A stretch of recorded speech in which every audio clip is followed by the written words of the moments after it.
see the joy you bring, and all I want to do is to serve you. I see the joy you bring, and all I want to do is to serve you. Savesham svasti bhavatu, Savesham shanti bhavatu, Savesham purnam bhavatu, Savesham mangalam bhavatu. I see the relief you give, and my tears of love are overflowing. I see the relief you give, and my tears of love are overflowing. Savesham svasti bhavatu, Savesham shanti bhavatu, Savesham purnam bhavatu, Savesham mangalam bhavatu. I see the fulfillment you bring, and I lay my gratefulness at your feet. I see the fulfillment you bring, and I lay my gratefulness at your feet. Savesham svasti bhavatu, Savesham shanti bhavatu, Savesham purnam bhavatu, Savesham mangalam bhavatu. I see the growth you inspire, and I am happy to be alive. I see the growth you inspire, and I am happy to be alive. Savesham svasti bhavatu, Savesham shanti bhavatu, Savesham purnam bhavatu, Savesham mangalam bhavatu.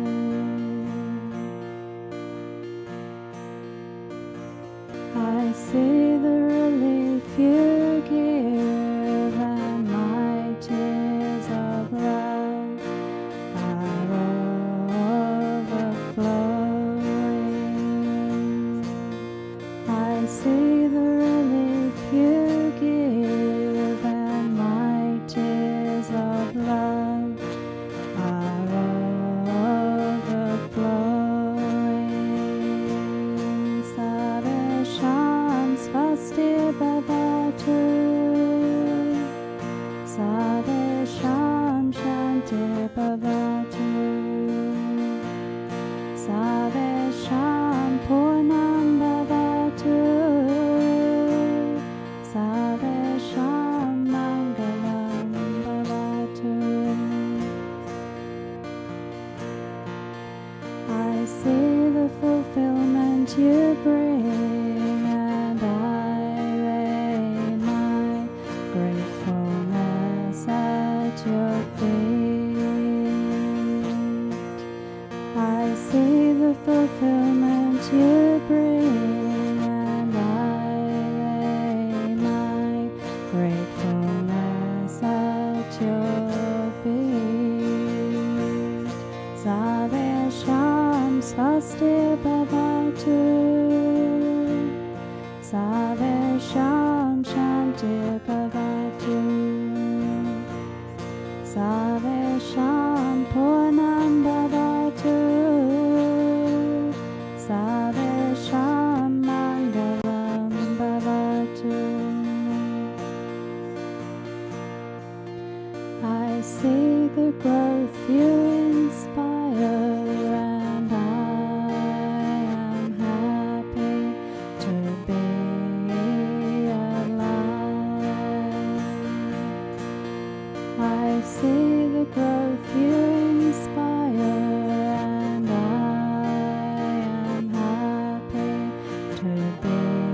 see the joy you bring, and all I want to do is to serve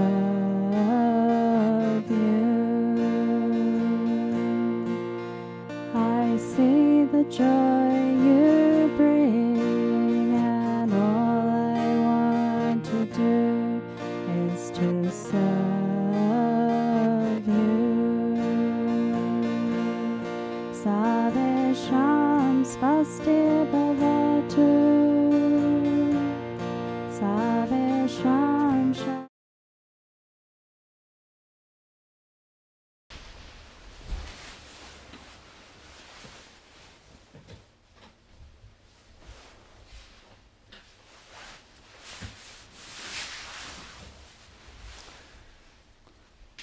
Hello, greetings to you all. Welcome to my second webinar of today, the Wisdom and Awakening webinar. Thanks for joining me from wherever you are in the world. We're going to have another lovely webinar where I'll be transmitting some beautiful infusions.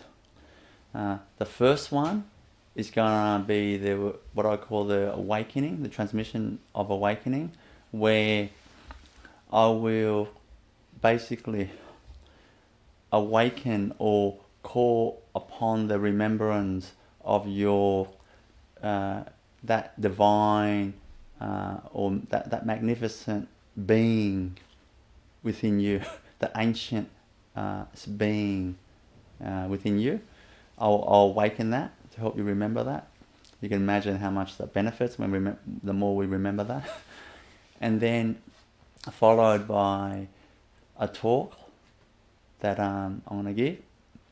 And then after that, I'll be answering your questions. We got Prema here.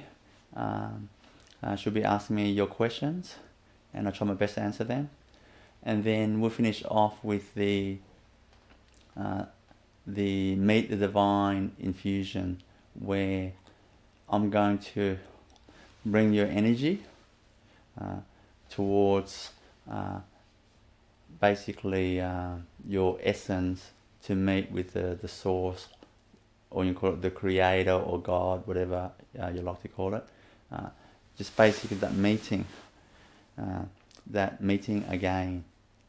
We came from originally from that source, so we've been having fun many lifetimes throughout our this long journey. So we're just coming back to say a quick hello. That's really what it is. But that meeting, you just remember that love, that divine love is beautiful.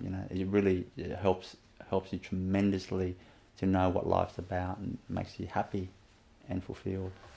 So anyway, that's this webinar.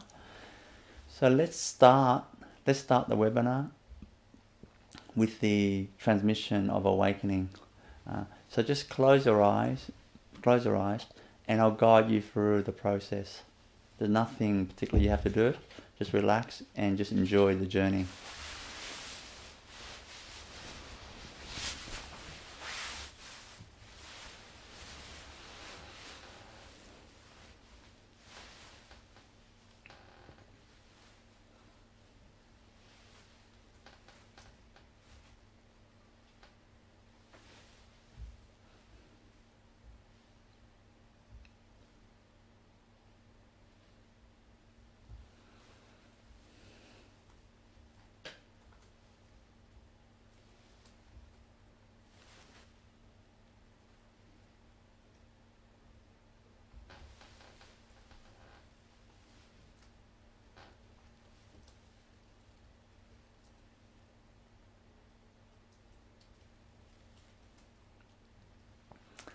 I'll start off with just cleansing your energy field for a moment.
Now, I can feel your energy field. It's very calm and peaceful now.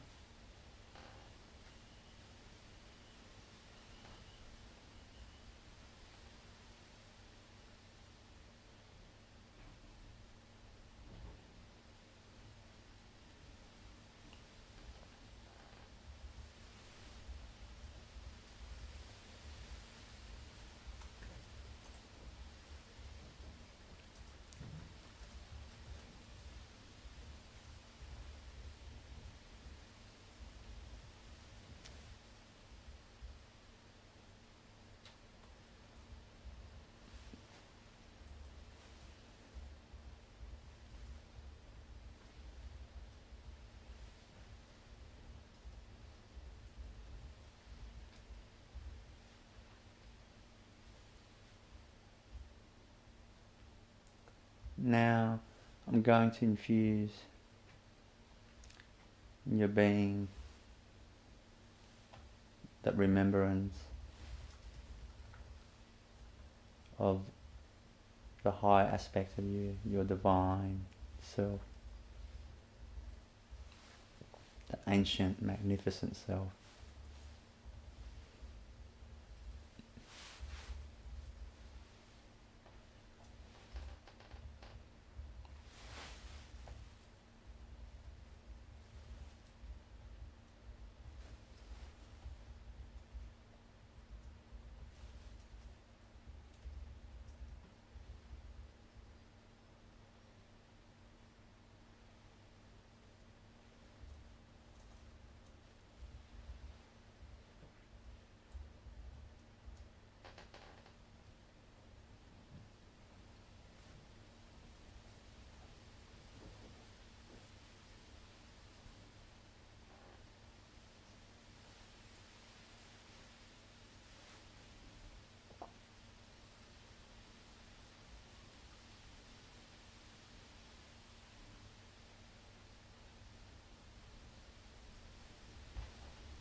Now, I want to pull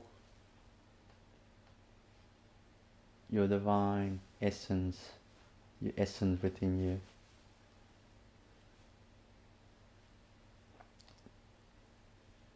I want to pull that to meet your spirit within you, your soul.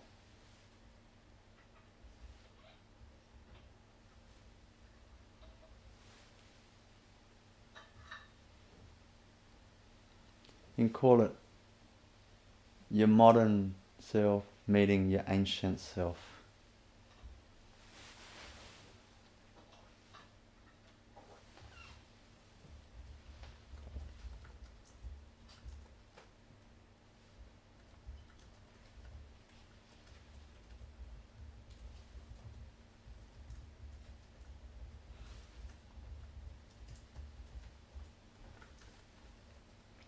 Taking you deeper and deeper.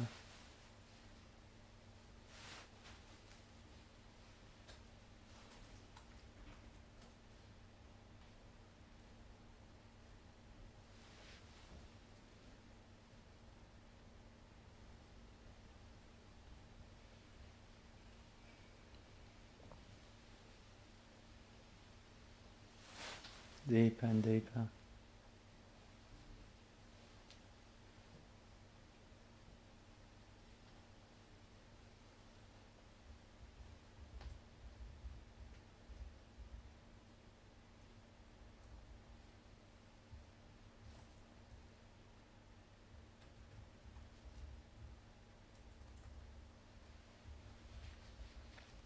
Feel that meeting with your soul right now.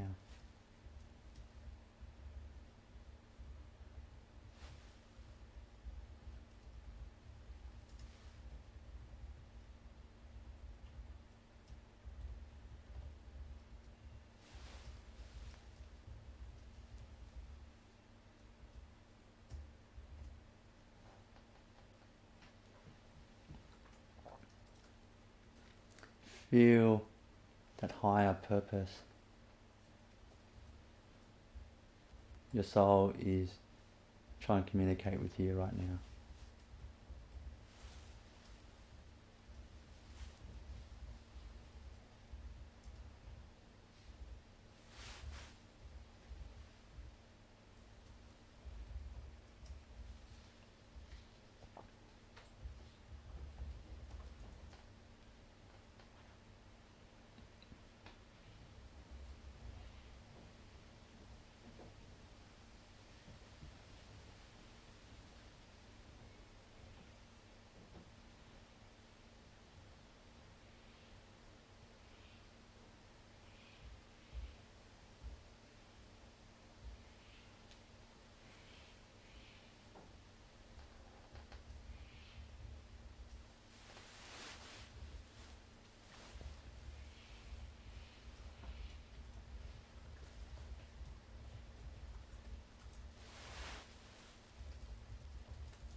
Feel that beautiful feeling of meeting with an ancient, an old ancient best friend.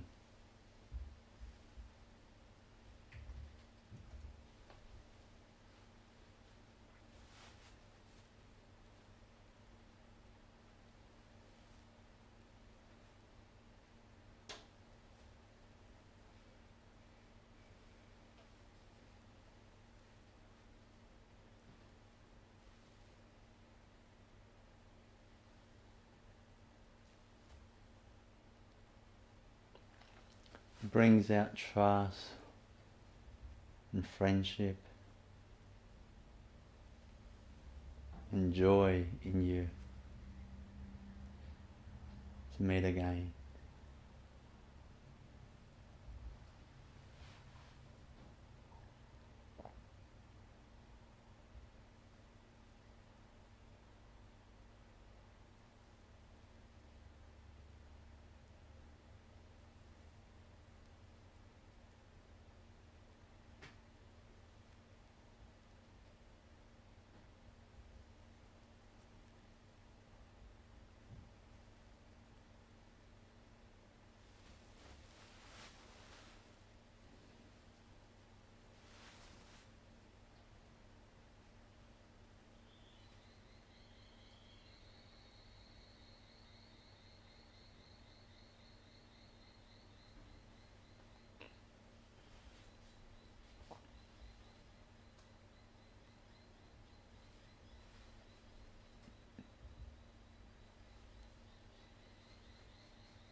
Now, I want to gently just pull your energy back to your normal self.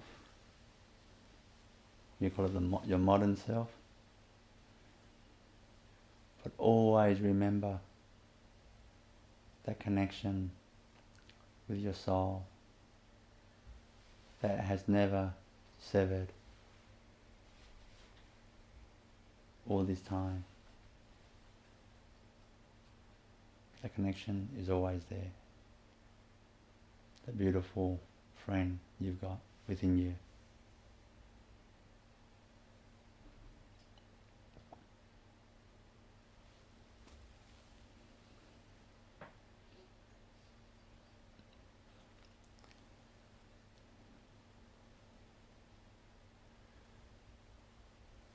You can gently open your eyes,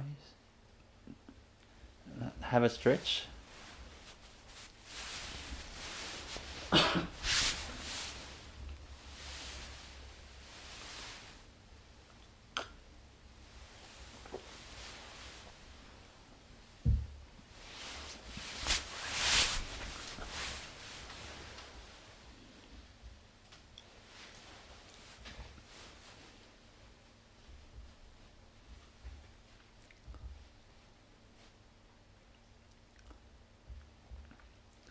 So this next part is a talk. Today, I'd like to talk about relationships, particularly human relationships. That means us with another person. Us with our partners, boyfriend, girlfriend, husband or wife, and also relationships with others, all the others that we kind of meet on our journey. It doesn't matter if it's for 5 minutes or 1 or 2 minutes at the checkout at the supermarket, but that or at work, that how to have that beautiful harmonious relationships, like that, and what it does, for us. How does that benefit our life? It's quite, we can just imagine how much it benefits our life, when the relationships are right. Basically,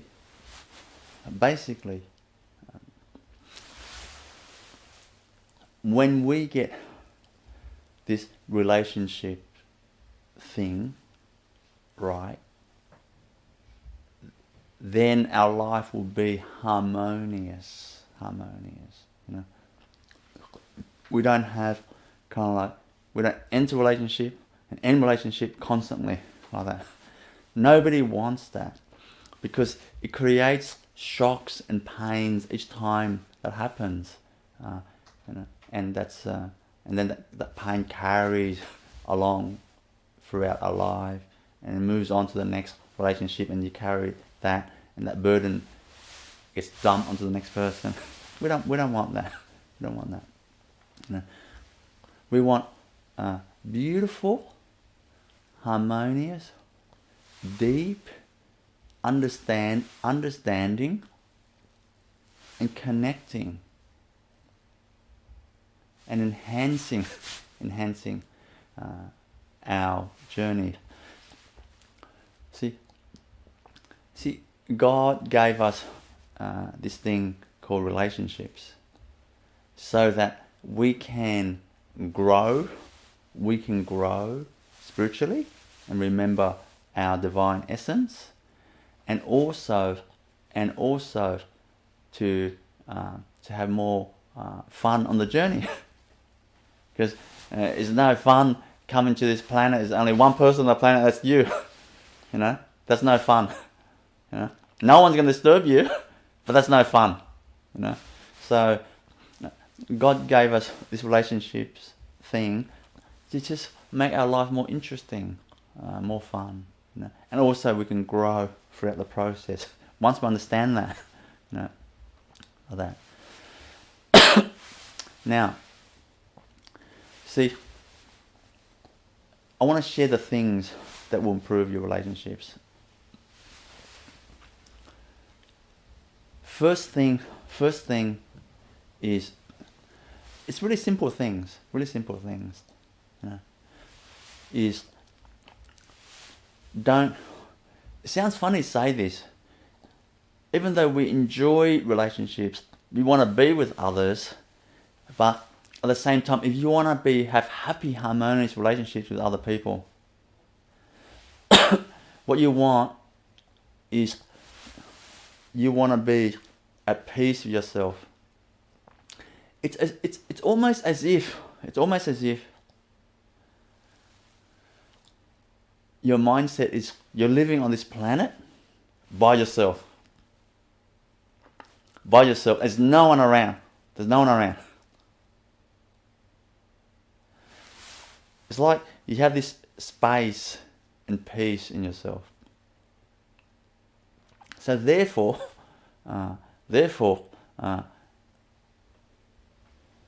you think, how does that improve my relationships if I have that mindset? Well, that's ridiculous. That's almost shutting off yourself. No, it's not. I'm telling you, it's not. You know, how that enhance your relationships is this. See, when you have that type of mindset, see, first thing, you're not putting expectations on others and putting pressure on others, because in your mindset there's no other. See, so there's no expectations on others, and people, when you don't put expectations on others, they just feel like, oh, you're really easy to be around. You're really easy to be with. You know, they don't have to entertain you. They don't have to constantly check to see if you're edgy, if you're in a good mood, and they, oh, thank God, he's in a good mood or she's in a good mood. Or, oh, tomorrow, I'm not sure, you know, I'm not sure his footy team lost last weekend. Not sure this week is going to be, you know, edgy or not. See, when your mindset it's just really, you're just you on this planet alone. I'm talking about the inner perspective. I'm not talking about these eyes. Of course you're not alone. There's 7.5 billion people on the planet. You're not alone, you know. But I'm talking about the mindset. You see it that way. For example, like I'm sitting here speaking to you, you know. But in my being, I am speaking to you, but in my being, it feels like I'm just alone on this planet. Alone, from the best word. I'm like I'm just in my being. So therefore, I'm not nervous because I don't have to prove to you. I have to make a mighty speech that's going to be memorable, you know, like that. I don't have any mindset like that in my head. I just feel I'm speaking. The speaking is just happening through me, and I'm just by myself. And somehow people are hearing this. Others are hearing this. See, with that mindset, you think, isn't that a pretty boring mindset? You think you're by yourself, but no, it's a mindset that allows me to be by myself. Like that mindset, that sense of being that self, is strong, calm, and poised, and loving, and happy, and joyous. That's what other people want from us. You know what I mean? Like, if I was thinking I have to speak to other people to make sure I have a good talk, then I'd be nervous. The nervousness is going to come through and it's going to enter your system. You're going to get nervous. It's going to wreck your nervous system and then you're going to get sick. Who wants that? See? How interesting is that? You know, that mindset. Yeah. You want to imagine you're by yourself like that. Now, of course, relationships, when there's no conflict, when there's when there's no conflict, it's easier to relate to. Easier to relate to, you know. So this method,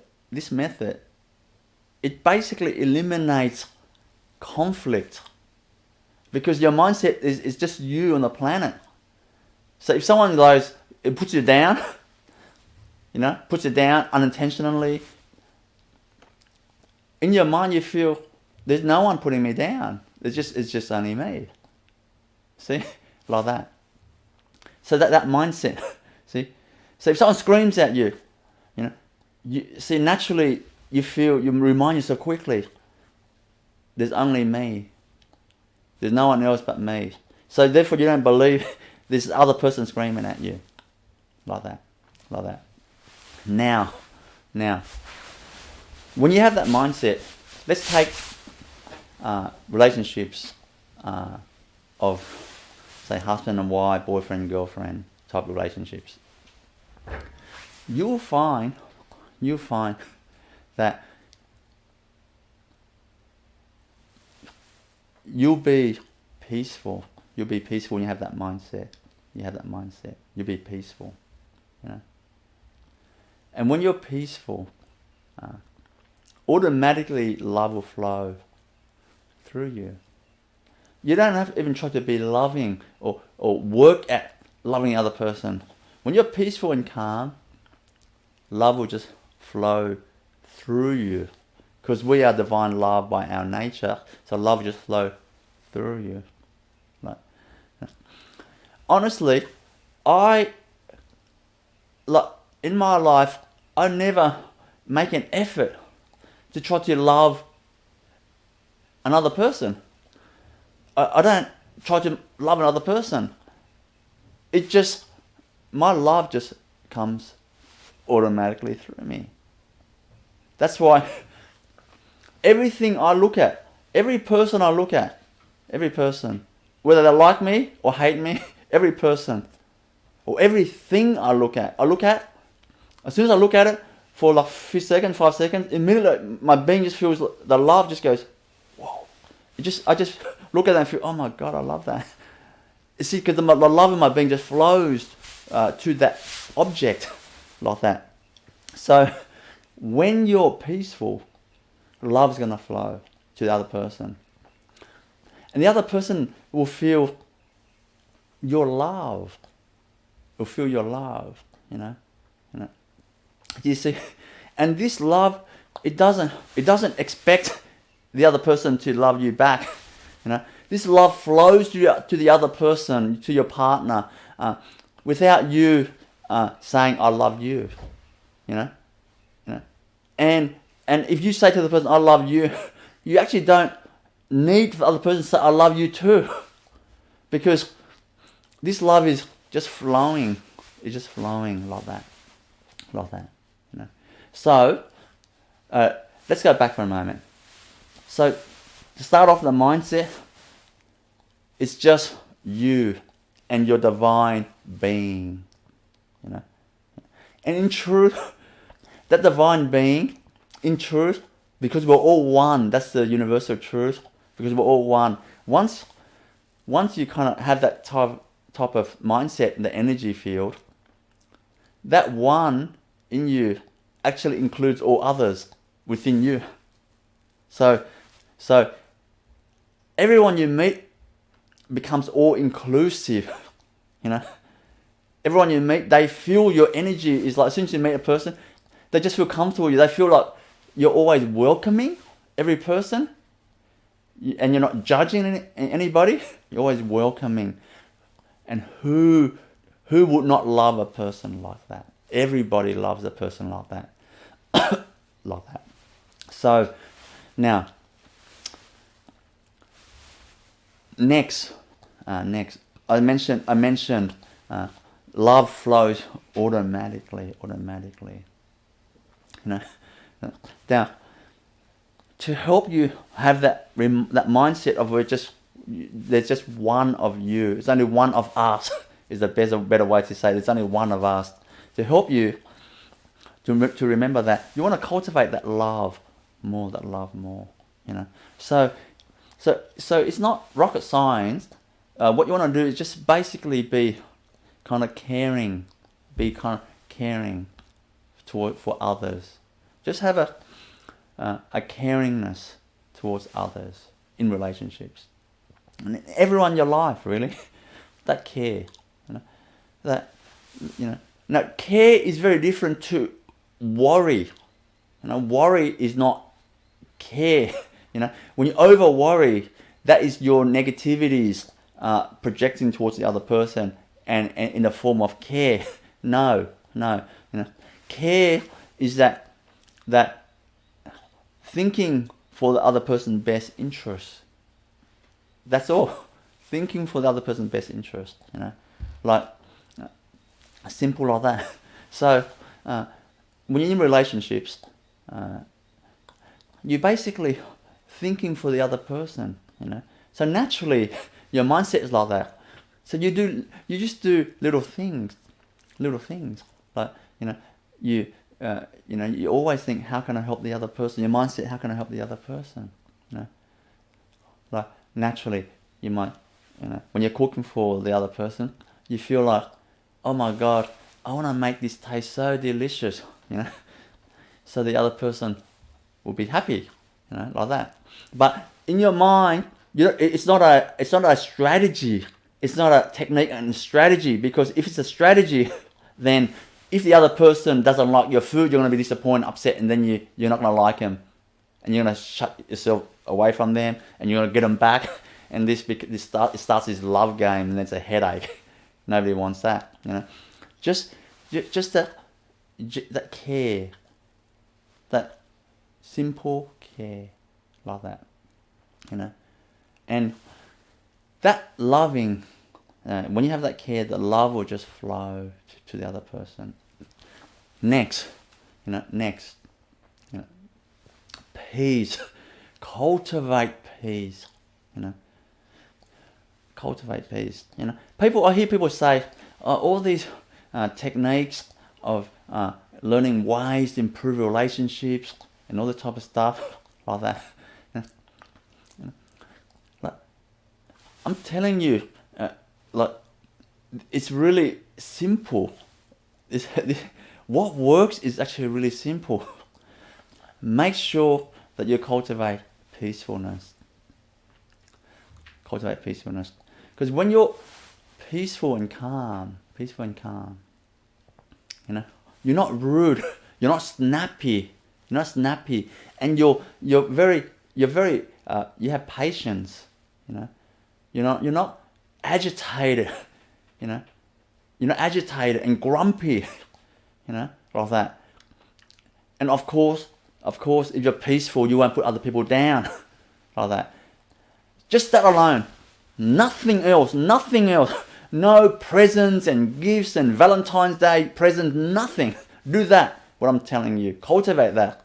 And your partner, oh my God, they're gonna love you. They're gonna feel, at peace with you, like that. They're gonna just love you so much, And also, what's interesting is this: when you're calm and peaceful, it's easier for the other person to connect with you. Because when you're calm and peaceful, your heart is open. When your heart is open, your partner feels that your door is open. The door of your heart is open. So your partner enters that door of your heart, and you meet in that place. You meet at heart to heart, not face to face and physical proximity to physical proximity. You're meeting at heart to heart. You're meeting as one. What that means is that automatically, your partner will feel this sense of connection with you, because every person on the planet is looking for this connection, because without the connection, you feel like you feel like weird. You feel like you're lost. You feel like something wrong with you, you know. So everyone on the planet is looking for this connection, you see. And when your heart is open, your partner feels connected. Connected. So they feel connected. Like that, you know. And of course, without saying too much more about the benefits of connection, they will feel close friendship with you. Close friendship. You know? Like they feel you're not just their partner and lover, but that you're also their friend. You know, their friend. See, that you're like best friends, like that. And when you move together along this journey, like that, beautifully, it's like two birds flying in the air, and you see two birds flying in the air together. When you look at that, it's just stunningly beautiful when you see that. You know, you're not seeing one bird, two birds flying, one bird is clipping to others, biting to others' wings. No, you're not seeing that along the flight. You're seeing two birds, like, you know, flying together, you know, kind of like, you know, going whizzing here, whizzing there, you know, like swiftly, you know, like swallows. Like swallows, sometimes they have a friend. They just fly everywhere, you know, together, you know, doing all this somersault, bird somersaults and moves, all these amazing moves that makes the Olympic gymnasts jealous, you know, like that. You see? Can you see what I'm saying? These are the things. These are the things that makes your relationship beautiful and enjoyable along the journey. You know, along the journey, like that. You know, and not just beautiful along the journey, but naturally, people, that type of energy, that type of openness, that type of being able to others, your partners, connect with you easily, you know, they want to be with you longer naturally, because they just feel comfortable and they feel loved, and that's what every human being is looking for, and they got it, you know, at this shop. They don't have to shop around. They go to one supermarket, they got all the groceries. They don't have to go to the next supermarket, you know, like that. They don't have to look around, you know. They might look around to see if other supermarkets have all the groceries. They think, this is a lot better here.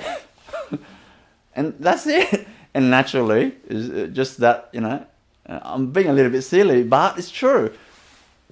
Your longevity of your relationships will improve, tremendously improve, you know, improve. Another thing that when you cultivate peace and calmness, you know, of course you won't judge the other person. You won't put expectations on the other person, because you're happy, you're complete as you are, and then you share the journey with the other person. Like two birds flying together. One bird's happy flying, but two birds, it's equally beautiful, you know, if not better, like that, you know. But another thing to help cultivate all those things, you know, is be gentle. Be gentle, you know. Like, for example, like I'm sharing you this talk. See, I'm passionate, like, because let's see, my passion is, I feel so much love in my being, and such joy, you know, and peace. I just feel like I don't want this just for myself. I just feel like, my God, have a bit of it, have a bit of it, have a bit of it, feel that, have a bit of it. It's just my passion to share that. It comes out in my passion. See, I'm very passionate, but even though I'm very passionate, in my voice, in my heart, it's very loving. It's very gentle. It's very gentle. It's very gentle. In my movement, my hand, my feeling, my energy, it's very gentle. It's very gentle. See? So cultivate gentleness, softness of heart, Like, speak. It doesn't mean you speak like, "Hi, how are you?" I don't mean that type of low volume stuff.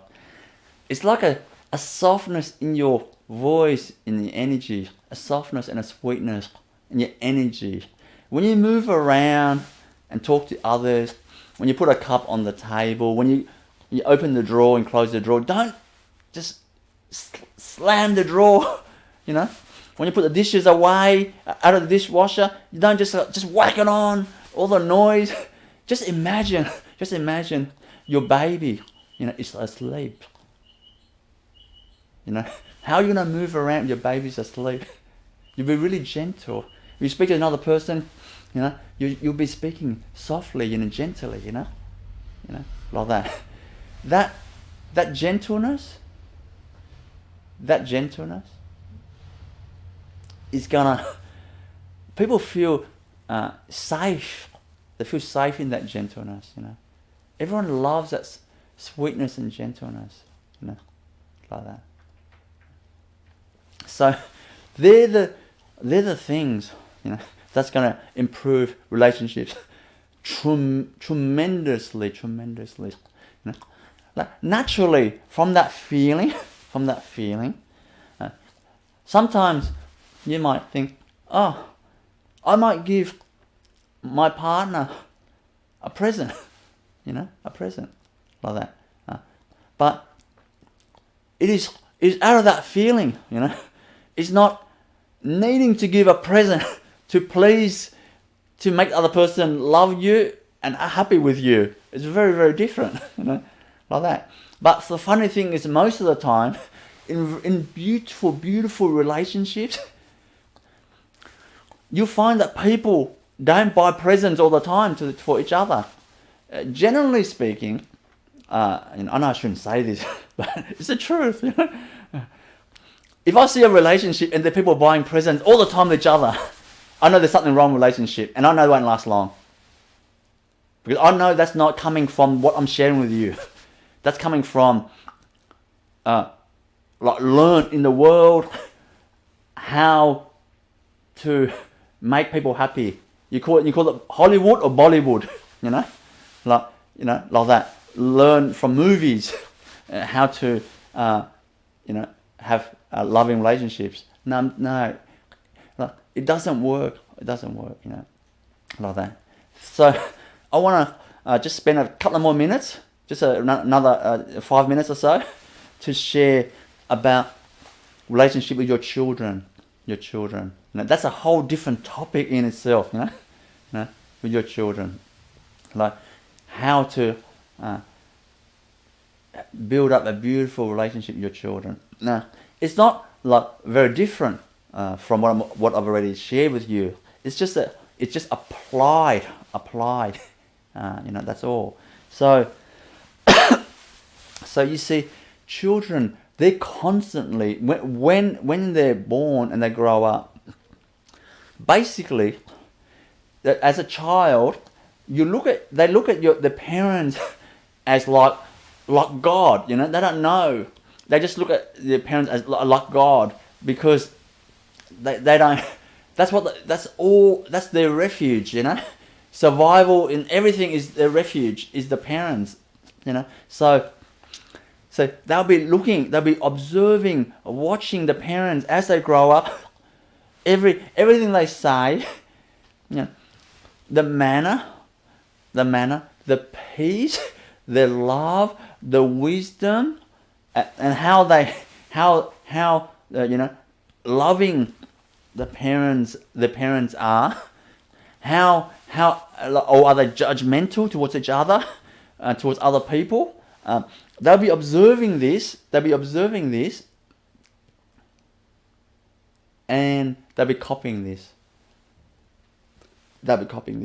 That's why it's critical that, in relationships, you want to have harmonious, beautiful relationships. When you get that right, you actually don't have to teach children much at all, because they will observe you, and they'll see how to behave. They just see that, and then when they go to school and their friends, they become very calm. If you're calm, they become calm. If you're loving, they become loving. If you're peaceful, they are peaceful. Like that. If you respect each other's space and not annoying and grumpy and edgy, then they know they don't do that at school. Like if they see you wake up in the morning or afternoon nap and you're kind of grumpy, they just copy that. But if you wake up, wake up and slowly you move into freshness, and you're like loving and gentle. They just know when you wake up after sleep, they will start to become gentle and happy, and nice. They're not grumpy and edgy like that. It's just a learnt thing, Like we wake up, we're kind of slow, we're grumpy. We're allowed to do that because we see our parents do that. No, it's just a made up rule in our head, like that. So overall, children watch us, and they see how to behave. If you're swearing all the time, the children's gonna start swearing, and I think that's absolutely normal. It's absolutely normal. Like this. And you see, I don't want to be. I'm not here to say right and wrong and stuff like that. But I can tell you, nobody likes to hear swearing words. Nobody. Like no, in relationships, no one wants to hear that. No children wants to hear swearing words, because a swearing word has a certain vibration, a vibration, and that vibration, it kind of shocks the system, It shocks the system, and it kind of affects people's nerves like that. Unless you're really very high vibration, and like the words, unless you're really enlightened master, then when you do swear rarely, when you do, you that even you swear, that is pure love coming out of it. It's not even the words, like that. But like basically, I'm not saying all these lists of do's and don'ts in this talk, But what I'm saying is, like, children will watch your behavior, and share. If you speak to them and teach them what I'm sharing with you, and teach them how you're living your life, what's important, all these things I'm sharing with you, and then they'll or help them to cultivate that more and more and more, like that, Anyway, so they're really the things,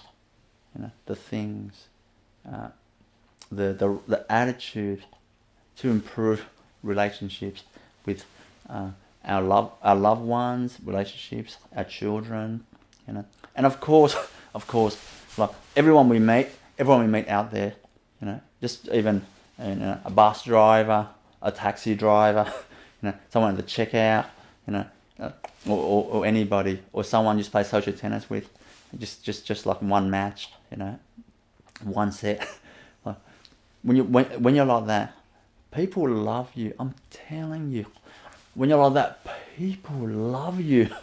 Honestly, like everywhere you go, people love you. You're not doing anything special. You're not doing anything special at all. Like, people love you. Like, I remember when I was in my master's ashram in India, touring, and I was on the sound system team, like touring around, helping set up the sounds for my master's programs, massive programs all over India. So I remember one person on the bus. He said to me, lovely gentleman, lovely gentleman. He said to me, you know what? I'm jealous of you. And I said, what for? Why? And he said, even those people on this bus, in this sound system crew, it's probably around 30 of us, he said, even those people who don't like me like you, he said, you know, so I'm jealous of you. And I said, I don't know what to say, because I'm not doing anything special. I'm not like expecting people to like me or not, you know. I don't care.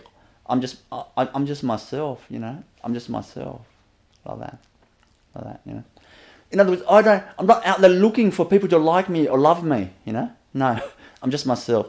But because my energy was gentle, caring, peaceful, joyful, loving, and always looking in the interest of other people, you know, are they safe, you know, are they happy, are you okay? Always, and if they got a problem, they talk to me. I'm always there, kind of saying whatever comes in my mind that I think can make them feel a little bit more lighter and happy. Like, I'm always there. The energy, I'm not doing anything more than that. But, you know, everywhere I go, people are so kind to me, so kind and loving to me, you know. I feel, oh my God, everyone's so kind and loving to me, like that. You know? So I'm sharing with you, you know. Be like that with strangers, everyone you meet, and I guarantee you, your relationships with your partners, your children, and everyone you meet, you know.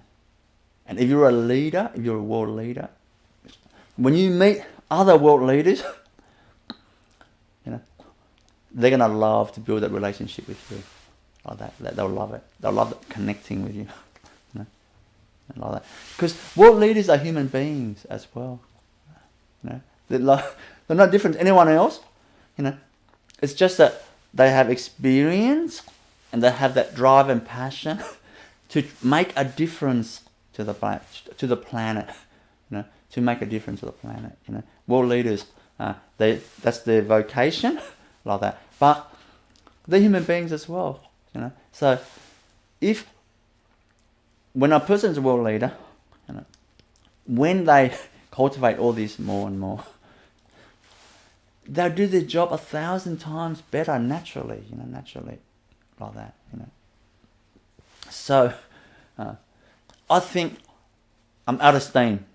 I think I've shared really the way to improve relationships, you know, on this planet. All the qualities, you know, and the attitude, you know, Always know that it's just you on the planet. From the perspective, there's only one of us, you know, one of us. Everyone else is just an extension of us, like that, you know. Cultivate love, peace, gentleness, you know. Be an example, like that. And your relationships is going to be good. I'm telling you, it's going to be good. You know. That ends my talk. Prema, I've got instructions to switch the mic.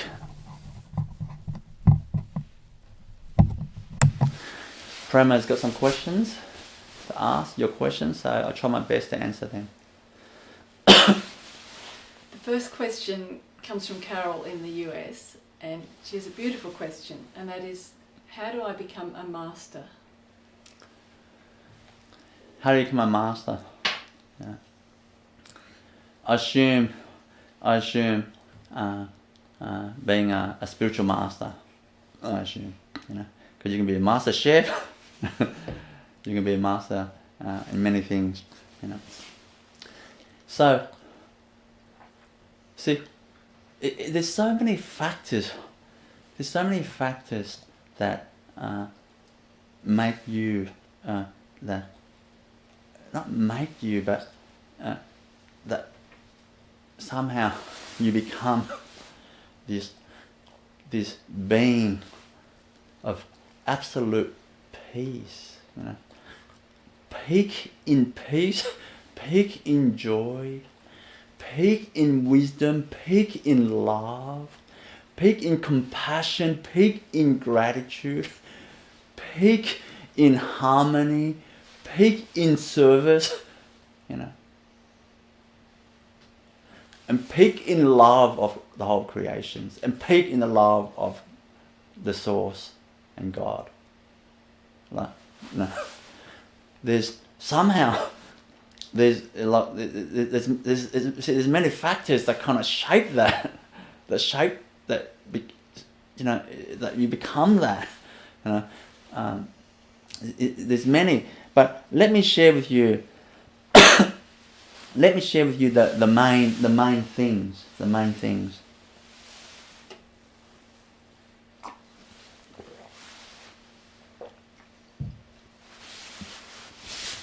The first thing is you have to want to sacrifice your life. You want to sacrifice your life to serve the whole of humanity and the whole of God's creations. You know, the whole universe, the whole of God's creations. You have to choose that. Right? Not because it's a noble thing to do, not because you've been told by me, you know, not because when you become a master, many people will bow to you, praise you, and prostrate to you. Some devotees, your devotees will prostrate to you, have reverence to you, surrender to you, look up at you, seek your refuge, and for you to be their guide. You're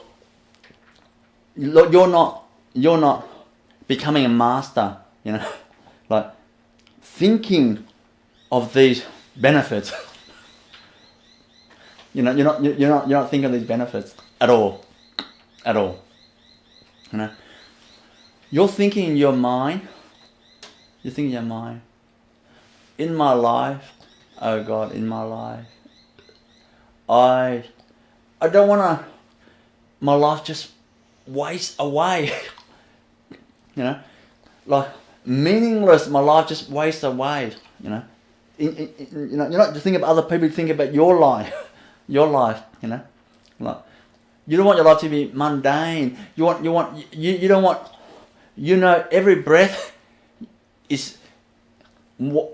take is one breath less in this lifetime.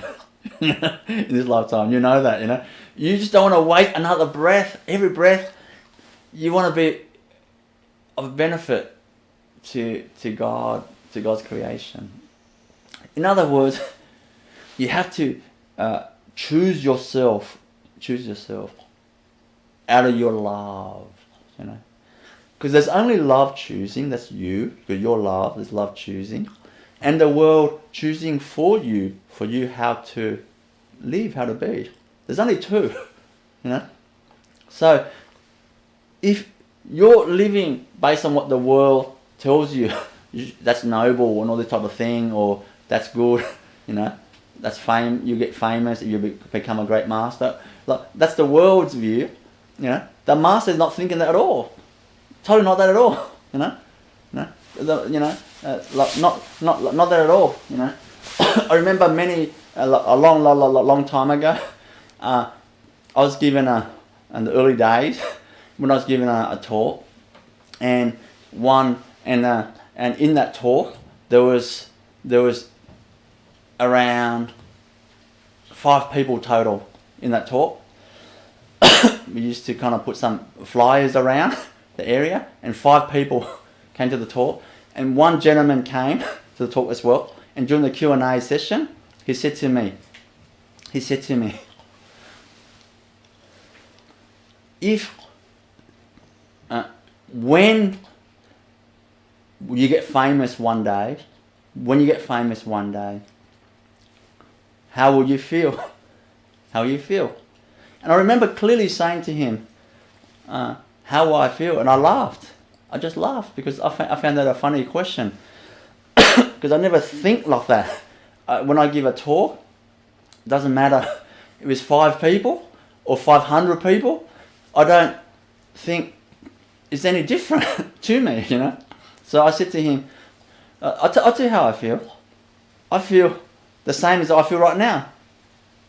Like, you know, like when the whole world knows me, I will feel like how I feel right now, which is happy and peaceful.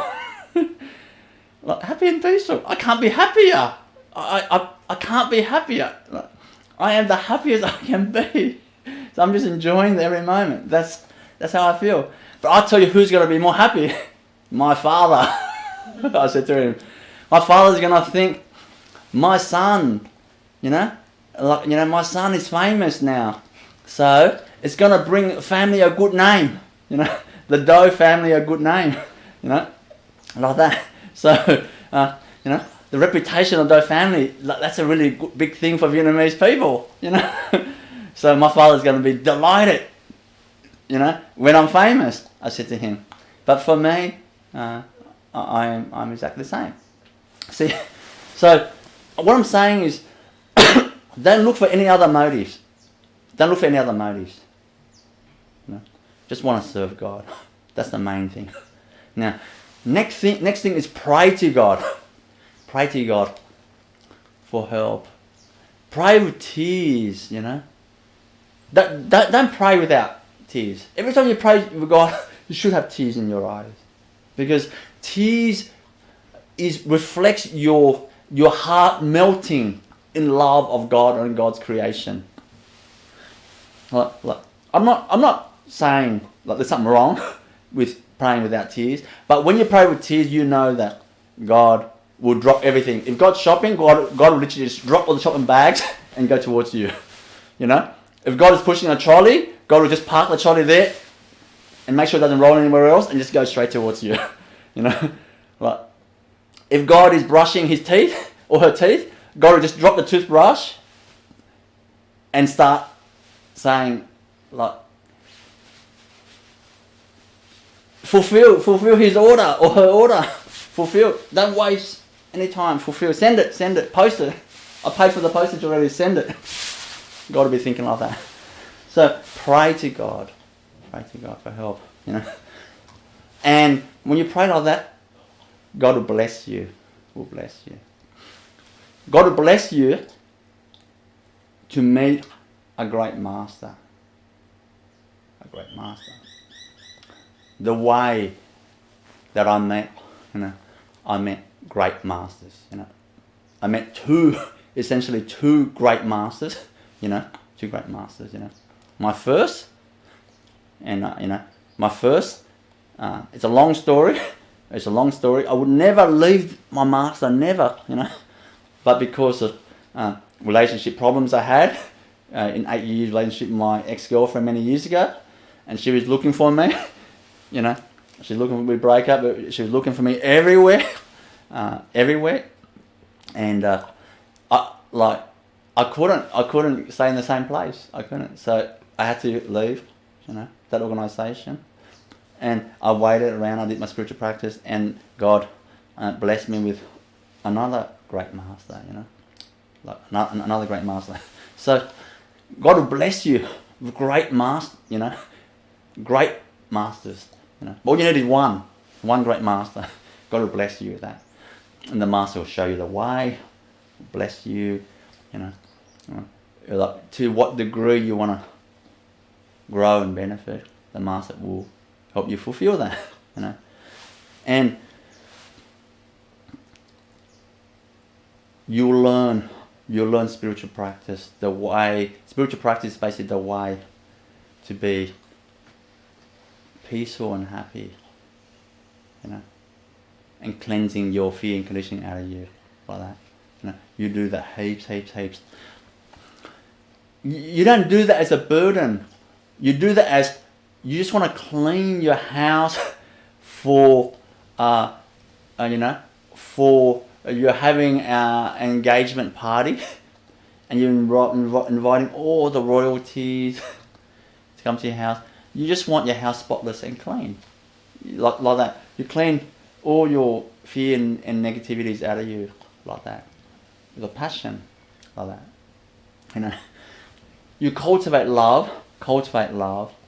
You know, you battle your mind. You will not let your mind, win and have the last say. Your mind has no love. You know, it's an instrument of division. Divides. You know, you battle with that and ignore that. The fear it kind of projects out. You ignore that, and you always go to your heart and project that love to everyone you meet. You'll be selfless and kind. You'll be compassionate, like that. And you do that long enough, truly, beautifully, courageously, and simply. Nothing fancy.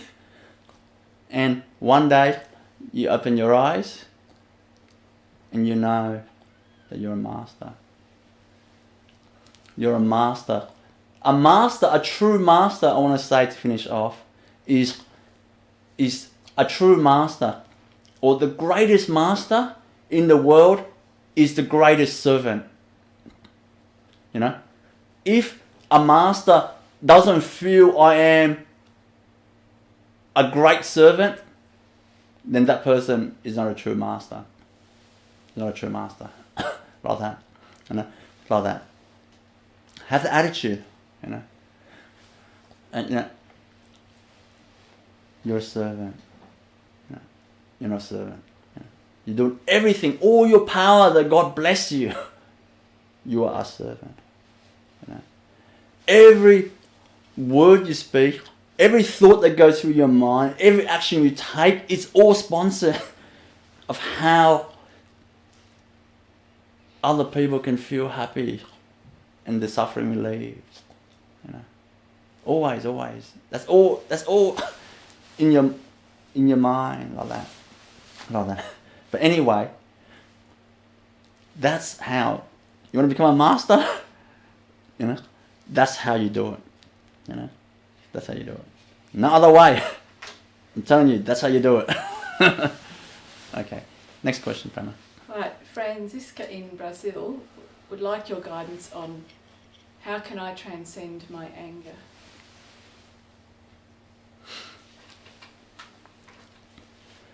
See, anger is an energy. Anger is an energy that is kind of like bottled up, you know, bottled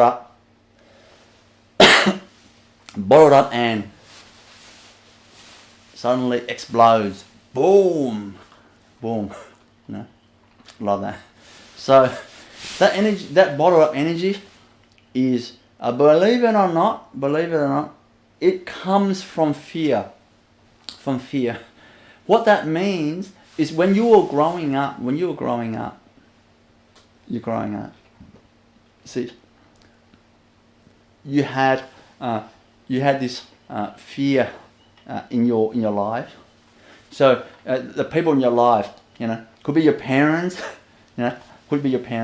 they're like grumpy and angry, and when you're young, growing up as a child, you're kind of scared of them. You're scared of them because you don't want to get in trouble and you want them to be happy and nice to you, but so you're kind of scared of them if they're kind of grumpy and angry. You're scared. And because that's fear in you, you're scared. That fear in you creates this kind of frustration, and it bottles up and becomes like a ball, a fireball inside you, you know, in energy form, and then that stays inside you. And as you grow up, by the way, it's not just from your parents, but a big chunk of it is from your family, you know, and of course from your friends and the movies you watch, the violent movies you watch, computer games you play, like that, the characters that you idol. So you absorb this anger and battle and war energy. So it goes in your being, like that, and it builds up, like that. And over the years, it builds up. See, what you need to do is you need to see that fire, right? That ball of fire inside you, what's called anger. When that fire gets big, that's called rage. Bigger rage, not just anger. Explosive rage, like that. So what you want to do is you want to burn that away. You want to burn that away. You want to burn that fire away. Like that. See, and to do that, first thing is this. You need to have consequence. You have to have consequence for yourself. You have to know that every time I get angry and I scare other people, I don't want that. So make yourself have consequence. And when you have consequence, then you make effort. You make effort to control that. Like basically, every time that the anger comes up, like this, you want to scream, you just diffuse it. You diffuse it by just being calm. No control, being calm. Not suppression. Suppression is thinking more while you're raging, but not saying anything. That's suppression. What we're talking about is not thinking more, but being calm. Being calm. See, when you're calm, every time anger comes, then see what you're doing is chipping away at that ball of fire. You're chipping away. You're cooling it down. You're chipping away. The fireball gets smaller and smaller and smaller and smaller. See, and so that's one way of doing it. See, when we grow up, see, sometimes our parents don't know. They spoil us. Particularly more towards wealthy families. And not only wealthy families, but sometimes it's often more wealthy families, middle class and more wealthy families. They spoil the children, instead of children helping out and just full on hardship and work hard to help the family. The children don't do anything, and they only study hard at school only, and they don't help out the family, and then the children's rude and all that. They get away with it. The parents don't know what to do. Get away with it, and instead of the parents like confronting the child, not rudely, but firmly and calmly when they're young, and tell them, don't behave like that. Because when you behave like that, when you grow up, it's not the way to develop good friendships and harmonious relationships in your life. You ruin your life. Don't behave like that. Be respectful and gentle and kind to your parents. That's how you learn how to behave towards others. Train them when they're young like that. Don't be quiet, don't do anything. And then they get away with it and they think that's how you behave. And then next time someone says that they don't like, stuff you, rude, grumpy. When someone's speaking, cut in, don't let them finish, rudely. And then they get away with a bit more, and then they think rage and anger is okay, like that. But anyway, that the first way is control that, diffuse it by being calm and peaceful when it arises. Now the next way is when it doesn't arise, like there's no anger, nothing, you're just calm and peaceful, nothing wrong with you, not peaceful, nothing wrong with you. But that fire of anger is still inside you. It's staying dormant, waiting for it's almost like the anger clock to come out, the anger alarm clock. When it's destined for that time, boom, snap at a different person. See? So what you want to do is you want to go in there and and rewire that clock to put that clock never to get angry. Like that. And also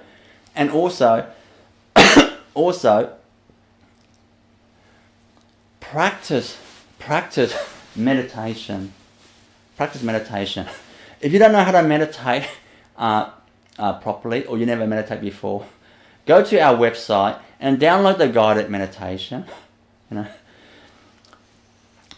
learn how to meditate. We're going to put out a lot more videos, of how to meditate properly, so you'll learn how to meditate properly, and practice meditating every day. Learn how to meditate with closed eyes and open eyes, because closed eyes, if you're waiting for closed eyes meditation, we're so busy this modern day, you won't have time to meditate. So learn how to meditate with open eyes as well, learn that as well, So learn that and meditate as if it means everything to you. It means everything to you. It's for the world, the benefit of the world. It's for your loved ones, You don't want that anger in you, You don't want that anger in you. You see, when you meditate, what happens is every second that you are focused in the present moment, every second, you don't see that means you're not in your mind in thoughts. That means you're in that eternal now, that eternal presence. That actually that self in you is that eternal presence. Don't worry about the words too much, but try to feel what I'm saying. When you're in that state of no mind, no thoughts, see, that state is it creates that remembrance, and that remembrance of that divine, magnificent being in you, it immediately starts to, you start to forget who you are not. All the jealousy, the anger, the guilt, all the sadness, depression, anxiety, all of that goes, not just anger. You're just like this, being present moment, present. See, right now, I'm in meditation without closing my eyes. So I don't have to use my hand like that. I can like that too. But I'm just using my hand so it's easier for you to feel. See, when I do this, immediately I'm moving to remembrance. Immediately. Of my divine self, who I am. So you wanna do that. You wanna learn how to meditate, and that'll cleanse it. Also, I always share, you wanna be gentle, kindness. Kindness goes a long way. Goes a long way. Kind thoughts, kind words, kind actions. Kindness goes a long way. That kindness will awaken that love in you. That love in you, that love in you will just blow out that fireball of anger. It will just, that love in you will literally just melt away the anger. Like that. Just depends how much you access that love in you, So cultivate love through kindness and compassion. Like that. Just do those things. And your anger will chip away. And before you know it, your anger will be gone. The uncontrollable anger will be gone. It doesn't mean you have no anger emotions left. You still have the anger emotion, but you have perfect control of it. Like a golf player who pulls out the right club to hit at the golf ball. You can tell I don't play golf. I don't know too much, so I don't want to pretend. But like that. Like that. You will know what emotions to use when you need it. Like that. But overall, your anger, along with all your other emotions, by the way, negative emotions, will go. Last question, Prema. Right. This question comes from Aaron in Sweden, but could be from any country on the planet, and that is, how can one stop addiction to alcohol and smoking? The short answer to that is you have to be addicted to something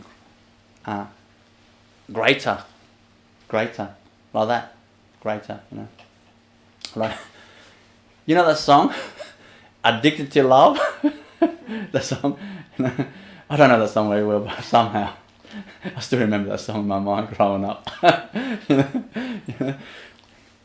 Be addicted to love, pure love.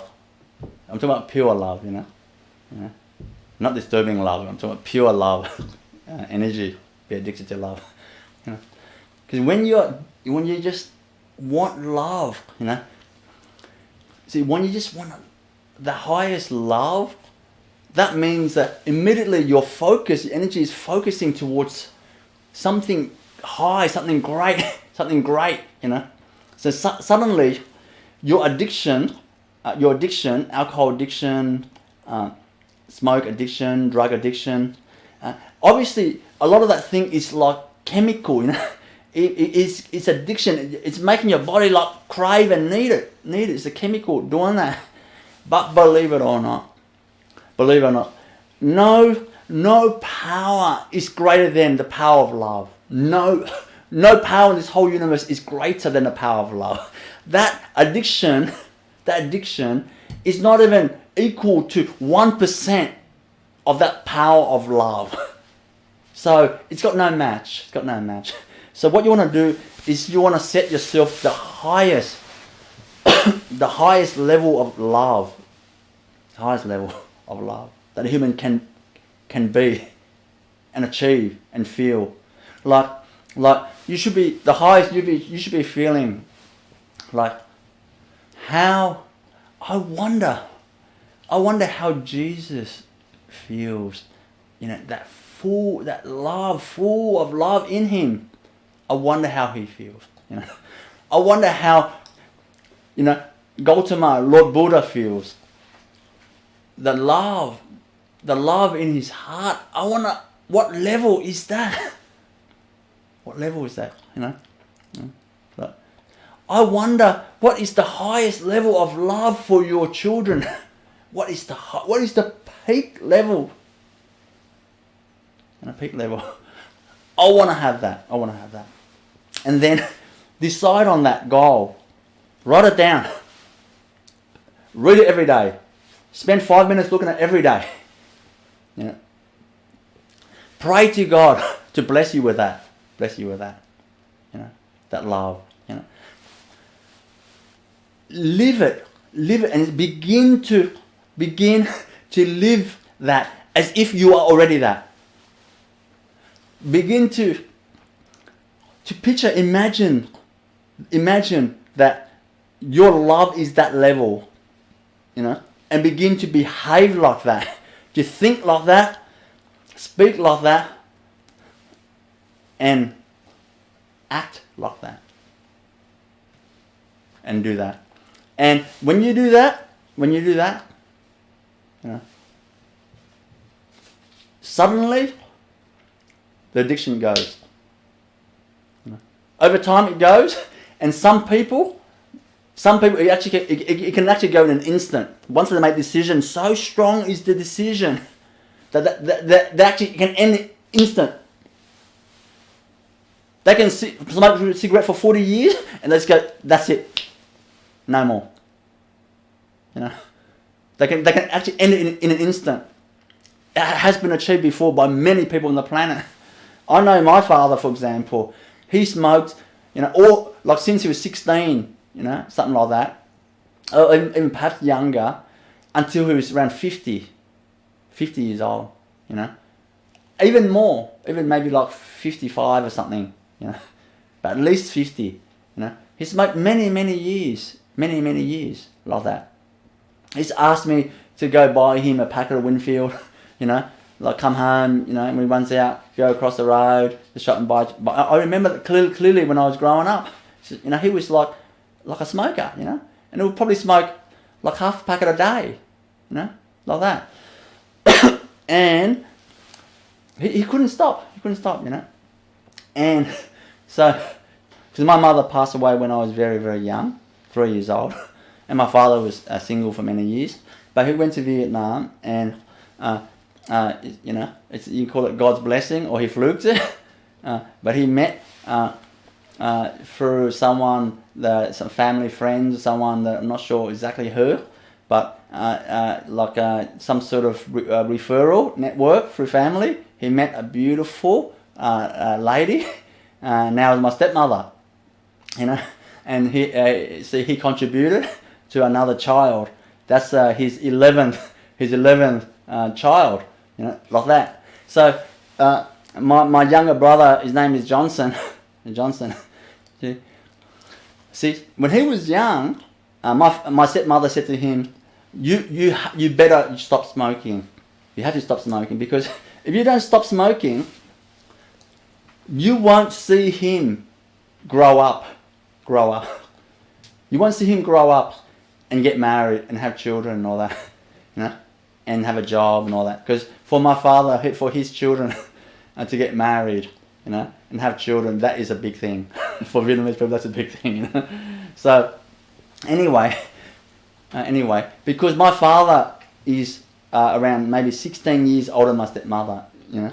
So by the time my brother grows up, you know, my stepmother said, you won't be alive, you know, you won't see that. So can you please stop smoking? If you love him, stop smoking.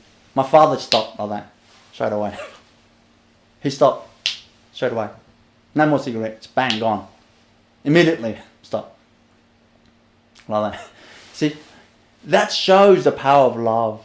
That shows the power of love for his son overcome the addiction, the nicotine addiction. One click of a finger, like that. See, so that's what we got to do. Love something greater, you know. Love something greater. You know? Set that goal, you know. Set that goal. If you haven't got children, you know, set that goal, you know, as loving, you know, your parents, you know, and your people around you, your nephews and nieces. You want that love, you know. But the best is setting the goal of the highest love, the love that the Buddha had, the love that Jesus had, all the great masters had, that love. That level. And not just your addiction's gonna go, but all your negativity is gonna go, you know. You'll become a Buddha, you know, yourself. That'll be, you can call that a positive side effect, you know, or you can call it the icing on the cake. The icing on the cake. Your goal to get rid of the addiction is actually led you to becoming, you know, the embodiment of love. You know, the next Buddha, the next Jesus Christ. You know? Anyway, that's how you get rid of anger. So, Wolf, that finishes the Q&A. Now, okay, I've got instructions to switch the mic. Thank God I get all these reminders. I get carried away with all these talks and Q&As, you know. Anyway, we will end the Wisdom and Awakening webinar with what I call Meet the Divine Infusion, you know, where I'm going to bring your energy field, you know, to meet your soul, and then from there we're going to move from your soul, the essence of you as one, meeting the source, the creator, or you can call it God if you like, whatever words you call it, doesn't matter. But I want to bring you to meet that. I want to try my best to bring you to meet that, that meeting between you and the source. So close your eyes, gently close your eyes.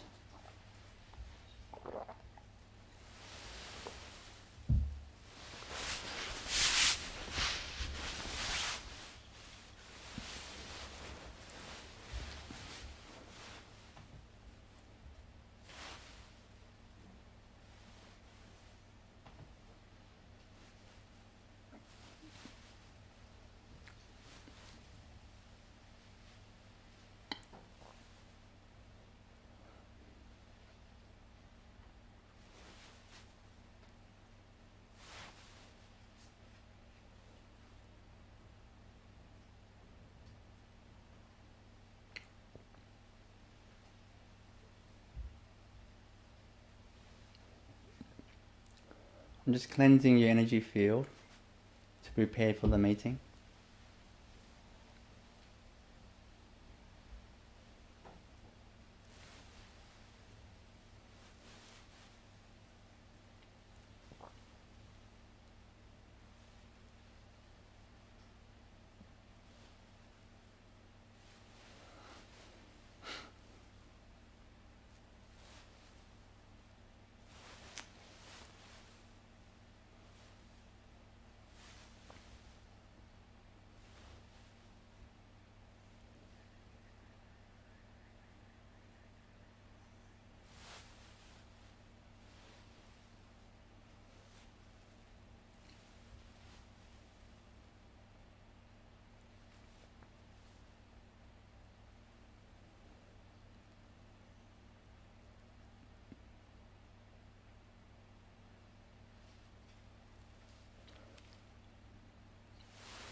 Now I'm going to expand your energy, your consciousness.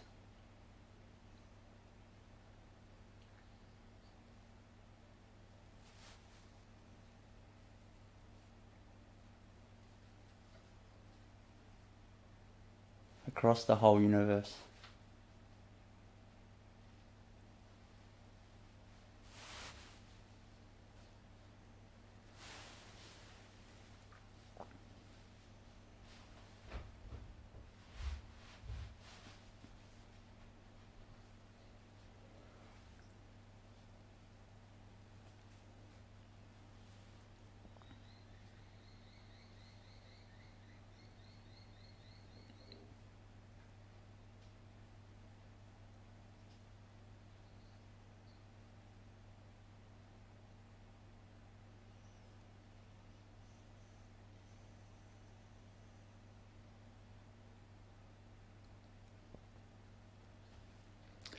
You feel so expansive,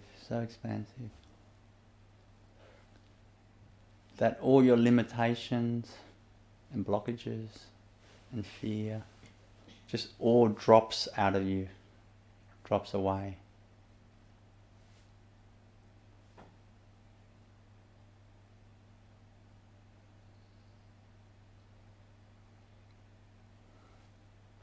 You become so light and free.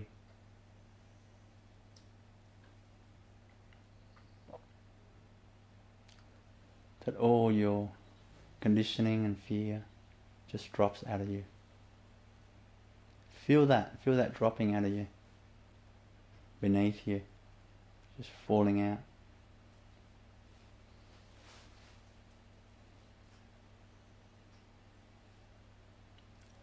And all that fear energy just drops and disappears into the sun beneath you.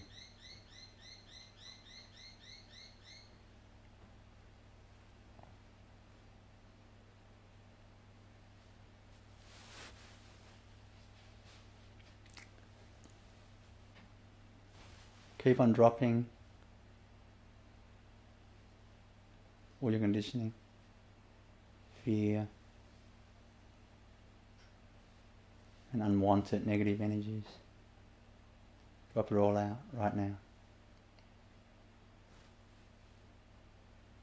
See it being burned away in the sun, the negativities. Disappearing.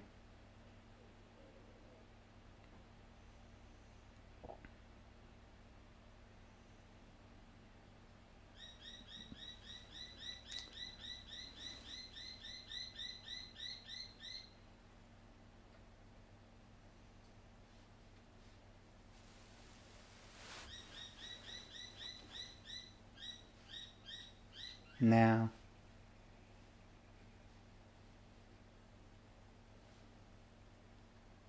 I'm going to merge you, the energy field, into, become one with your soul.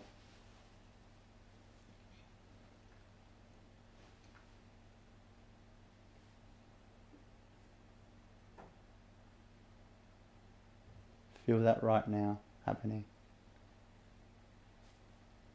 That magnificent soul within you.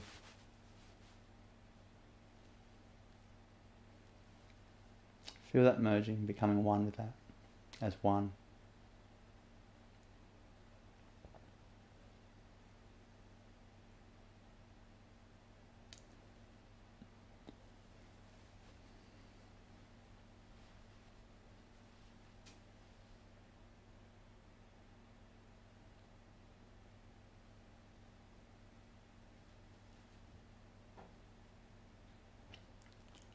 Now, that state, it's like you are full of your soul. Or you can say other way around. Your soul is full of you.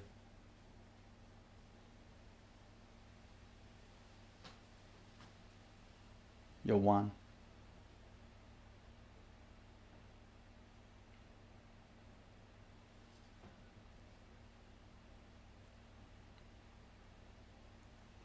Now,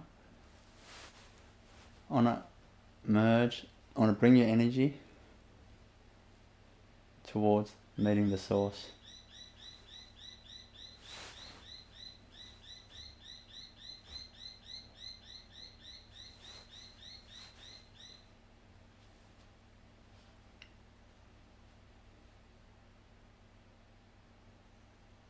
Now, you're sitting with the source, right in front of the source.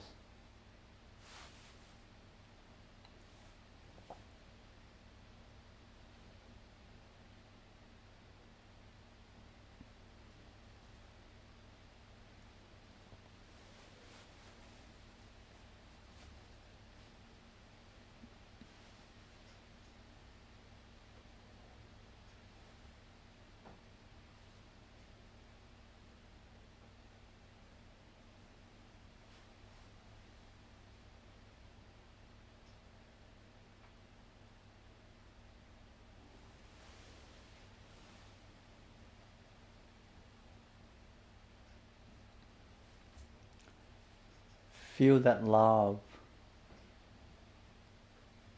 from the Creator, from God.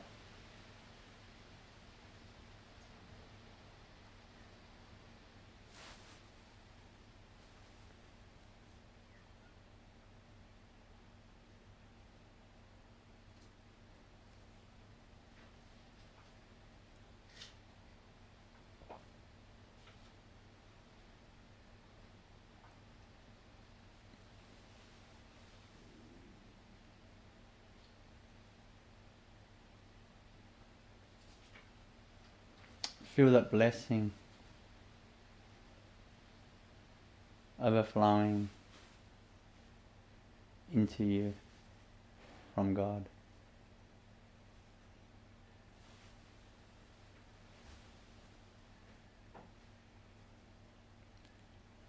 Or the source, whatever you like to call it.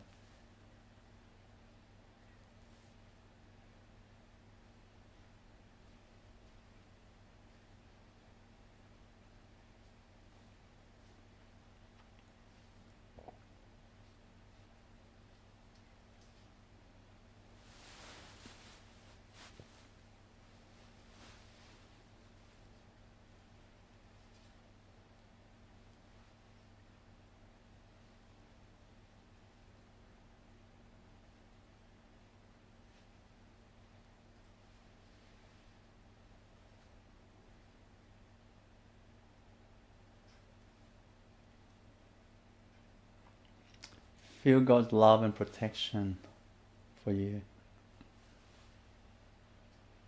adoring your journey, your life.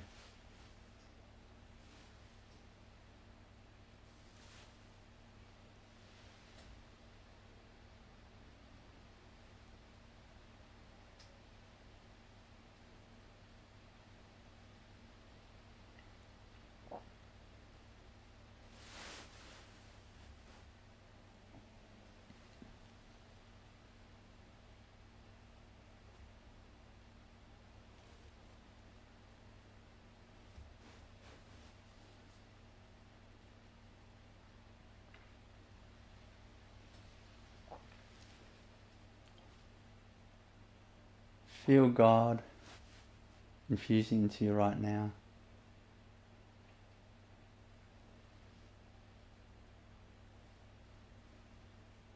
Your divine magnificence. Feel that right now.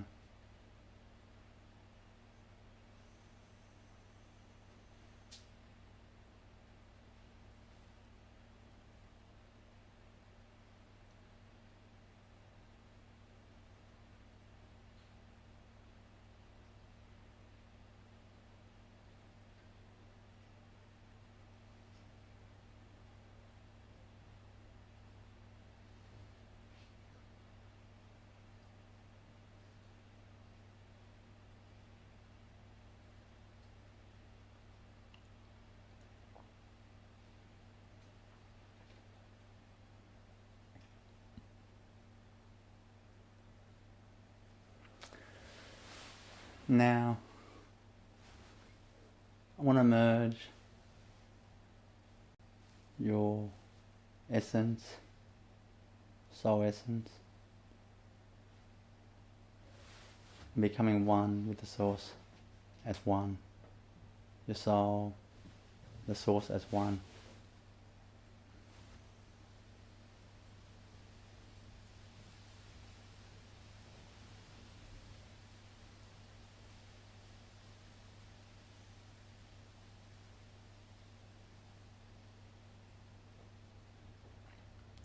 Feel that oneness with the source right now.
Know that you're always connected with the source, never alone. Always.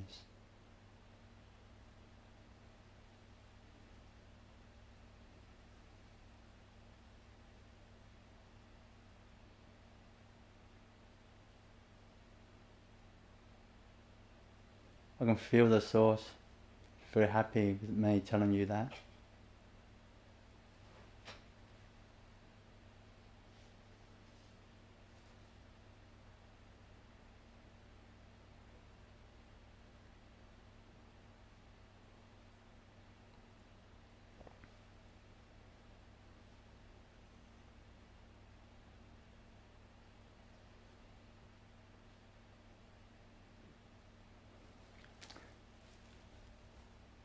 Now in a moment, in a few seconds, I'm going to just bring you back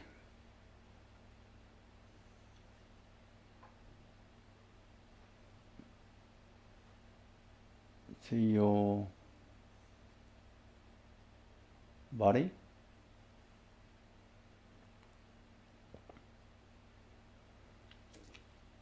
But always remember the connection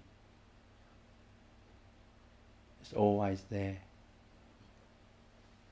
You're never separate from God or the source.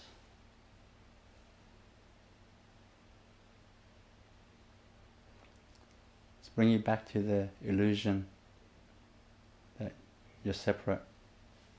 With your eyes it looks separate, but you're not.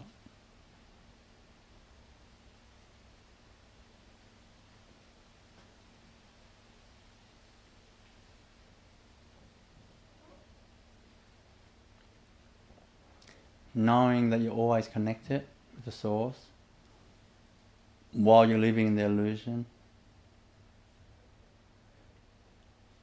That's how you venture through this universe, on this planet, happily, never drowning, caught up in misery.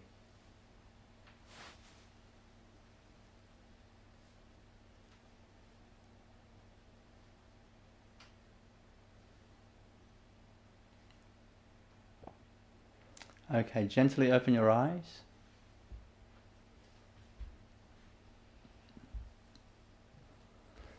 And we end that transmission. So thanks for joining me for this Wisdom and Awakening webinar, wherever you are in the world. It was another lovely webinar. Do take care and look after yourself out there, and stay safe, and remember, always be kind and loving and happy. Always be happy. Don't let your mind tell you otherwise. Always be happy. Happy. Thank you. See you soon.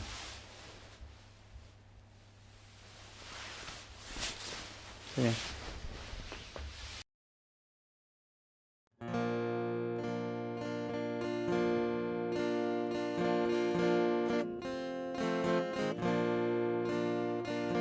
I see the joy you bring, and all I want to do is to serve you.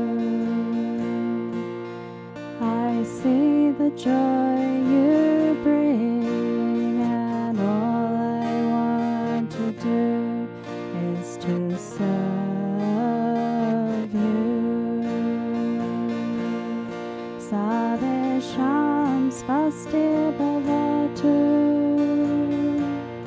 Savesham shanti bhavatu, Savesham purnam bhavatu, Savesham mangalam bhavatu. I see the relief you give, and my tears of love are overflowing. I see the relief you give, and my tears of love are overflowing. Savesham svasti bhavatu,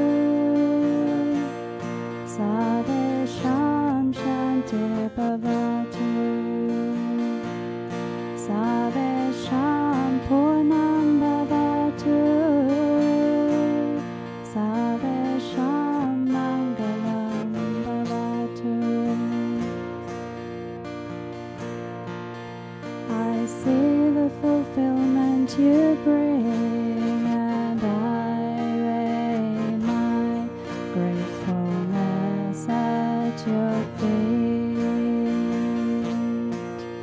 I see the fulfillment you bring, and I lay my gratefulness at your feet. Savesham svasti bhavatu,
Sarvesham Purnam Bhavatu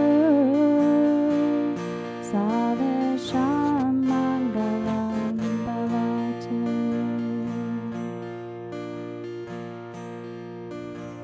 I see the relief you give and my tears of love are overflowing. I see the relief you give and my tears of love are overflowing. Sarvesham Swasti Bhavatu Sarvesham Shanti Bhavatu Sarvesham Purnam Bhavatu Sarvesham Mangalam Bhavatu. I see the fulfillment you bring and I lay my gratefulness at your feet. I see the fulfillment you bring and I lay my gratefulness at your feet. Sarvesham Swasti Bhavatu Sarvesham Shanti Bhavatu Sarvesham Purnam Bhavatu Sarvesham Mangalam Bhavatu. I see the growth you inspire and I am happy to be alive. I see the growth you inspire and I am happy to be alive. Sarvesham Swasti Bhavatu Sarvesham Shanti Bhavatu Sarvesham Purnam Bhavatu Sarvesham Mangalam Bhavatu.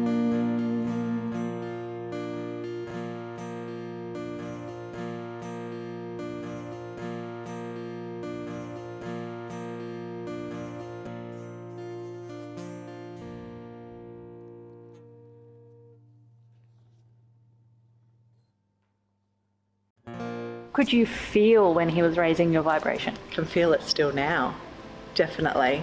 Can feel it very much so now. And other people that I spoke to as well, other people also felt it. So when I woke up, I just said, what did you do to me? You know, like that pain in the head disappeared, that sore throat was gone. Yeah. Was really powerful, He has something unique. I had surgery about 8 months ago and had some of my organs completely removed. And so I haven't been able to eat properly. And after that healing, I have never had so much fun eating, and I can taste my food and I can swallow and I'm not throwing up, and it's like it works. I don't know what he did, but all the stuff that he cleansed out and healed, it absolutely works. I've never felt that power before. That's the sign of a true healer.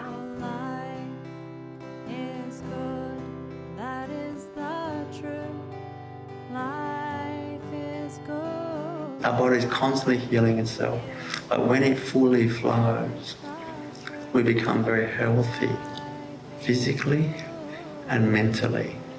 That's how it works.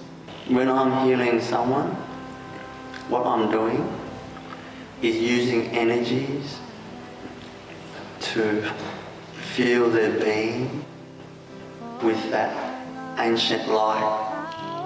Love, joy, peace, contentment, gratitude, lightness, expansiveness, all these qualities. When I'm doing my healing, is I'm infusing these qualities into your soul. Right now, from this private healing, it's the first time I didn't remember what it felt like to not have a headache or to be in pain, and it's the first time that I can actually look at a light. It doesn't hurt. Went home that night and it was an amazing sleep I had. It was probably the best sleep I've had in my life. It just went. I don't have any pain in my spine whatsoever. None. And I normally wake up every morning and try and crawl out of bed. Healing. One of the most powerful experiences of being in here. It was extraordinary.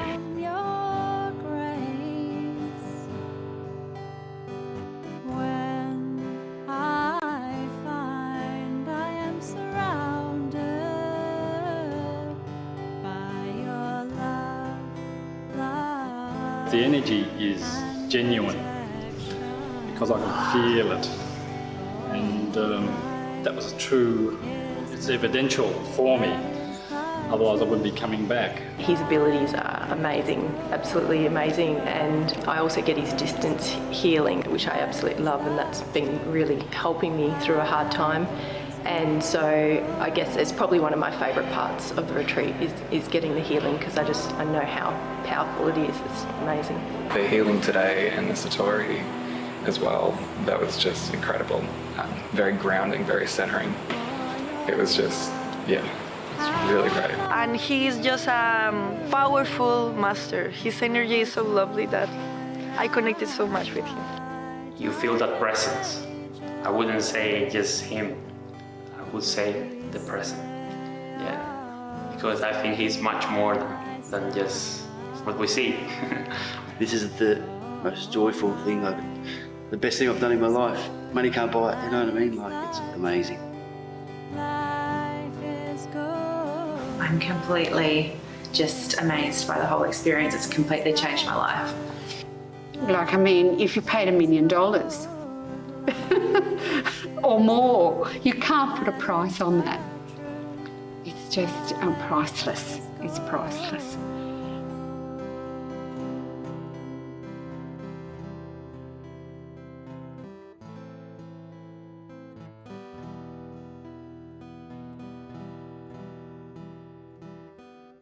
Today's session at the masterclass just took it to another level. It really resonates with me. Wow. So it's fantastic. I really loved it today. Yeah. Do you feel like you gained tools to help you heal yourself and heal others effectively?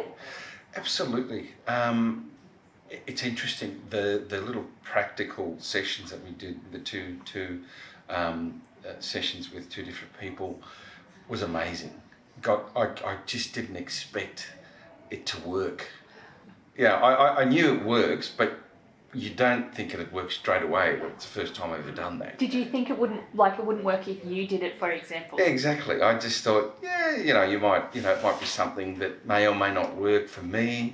It may take ages before you actually, master the art of, feeling vibrations or feeling, connection. Yeah. But I was shocked that the first connection I had was, I think I put my hand up saying that, I got this transition of an aching from the other person, which was quite amazing. And then the second connection with a different person was fantastic, because they reverted back exactly what I had actually done in terms of the different levels of energy that I was giving. So it was quite amazing.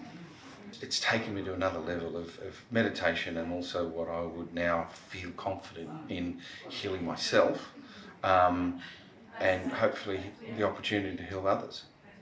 Oh, it's fantastic. Oh, look, he's the boy from Marrickville that's turned into a master, So I look at him in two ways. I look at him as the real sort of down-to-earth bloke that came out of Marrickville, and a real wise master that has taken his life experiences and skills to an immensely high level that he's now able to come back down and give us this interaction, you know, one-on-one with us commoners, I would say. I'm actually amazed at how simple it is and how simple he puts it. It is really so simple, you can't forget it. You know, it's almost, you know, when you take a bit of sugar in your throat and your tea, it just dissolves. It's in, it's done. That's how simple it is. And you got to witness Sri Avinash healing 2 people today. Correct. What was that experience like for you? That was a wow moment. I couldn't believe that this type of healing could happen so quickly. This stuff actually really works. I was amazed with the lady that had the back problem and how, you know, 3 years she's been in pain, and today was the first time she actually felt comfort and no pain whatsoever in 3 years. Now that's amazing. The simplicity in the ability just to believe. It's there, you see it, you believe it. That's it, there's nothing more to it. Not often you see miracles. Seeing something today when someone says, I can do this, and it happens, it's like a miracle. So for me, it's an amazing experience. The infusion that he calls, what he gives you, is real. I felt it. And again, I had no expectation of what to feel, but it was almost, you know, bang, you got it, and you felt it, and you knew you got it. So now I've got to do something with it. It leaves you with an endless bound of appreciation and love for what I got out of the class today. So I would definitely recommend it to anybody. Just the tools that he's given us as well, how to cleanse your energy and how to make sure that you re-energize yourself, the mantras he's given us. So all of that to me is valuable. How did you find Sri Avinash's teaching style? Very simple to understand and very effortless. I felt that I did my own self-healing after that, and I did heal. I did roll my ankle and I did heal it with the help of the energy that I picked up from that night. So I just channeled that energy through, and the next day I was walking on my foot. So that was really powerful. Look at you go, great healer. It was pretty powerful. That's awesome. Yeah, it was. What would be your recommendation to anybody who was thinking about attending the Becoming a Great Healer masterclass? Even if they don't want to be a healer, it's so powerful just to get that self-healing. And I think that's a great stepping stone to their own mastery. It's not a waste of money. It's worth more than you pay for. Yeah. It's just magical, right? It literally, there's nothing more to say about it. It's just really magical. Like you see this person who's gone up and they've been in quite a lot of pain, and then they walk away and they're no longer in pain. It's pretty magical, right? It's not. Literally, that's it. What were those practice sessions like for you? Oh, they were awesome. I loved it. I had an amazing healing off a guy called Bruce, which was really good. He was really like, oh, I haven't done much. And I was like, I think you might have been one of my best. So what would you say to someone if they were considering attending a masterclass with Sri Avinash? Oh, I would say just do it. You've got nothing to lose and you've got everything to win from yourself. Just like, it's just a healing experience, even if you're not doing it for anybody but yourself. Yeah, it's just wonderful. It's energy and it's beautiful and it's healing and it's gorgeous, but it's actually also so much fun. Like, I cannot express how his sense of humor really makes the whole experience. It was fascinating that what I was sending out, they actually described very similarly to what I had been sending out to them, like the divine light and love. And when I was working on different chakras, so that I thought that was fascinating. It gave me hope and confidence that there's really no limit to healing. I think if you can do something like that, I can't imagine why there should be any limitation. I think it's a divine gift, and we are all very blessed to have be in his presence and to know about him. And I'm sure there will be many people finding out about him. Do you feel like, as a result of attending that masterclass with Sri Avinash, who possesses such an incredible gift, do you feel like that enabled you to become a better healer? Yes, definitely, a better person, which is still in process. And I think the purity that he has is really required in the end to be able to achieve that immensity and depth of healing. If you don't experience it yourself, it is not the same. So I can only recommend make the effort. It was at the end of their first masterclass. She had a pain that ran down her head here, and it was quite intense, and she had it for a long time. And so I used the divine light that Sri Avinash taught us to use, and what she said was that she felt the pain move down the side of her face and then down along and left her hand. It would appear that the divine light actually moved the pain out of her body. It was amazing to know that what I'd been taught was possible and was real, and that actually it changed someone's pain, and she had tears.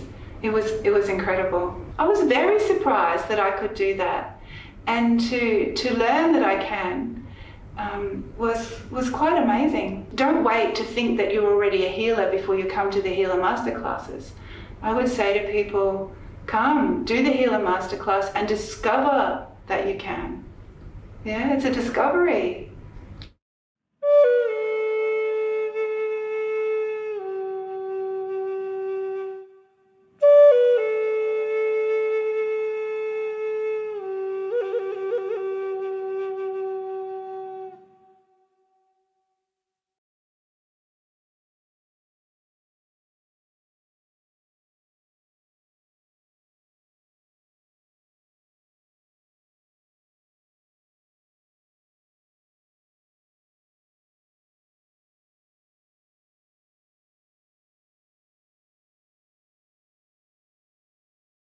Well, I came with no expectations, so yeah, it really blew me out of the water.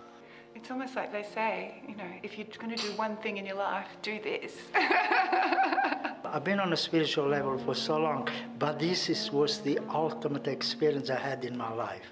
From the moment we arrived, you could tell that it wasn't just any retreat. There was calm everywhere. Everybody was extremely friendly. It's lovely to be in a group with people who are all looking for peace and happiness, and to watch people change over the weekend. It's beautiful. Through all the spiritual master that I met, I never experienced the connection as I do with this spiritual master.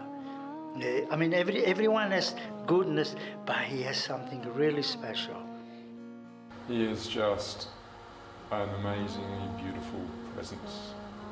Strong, gentle, powerful.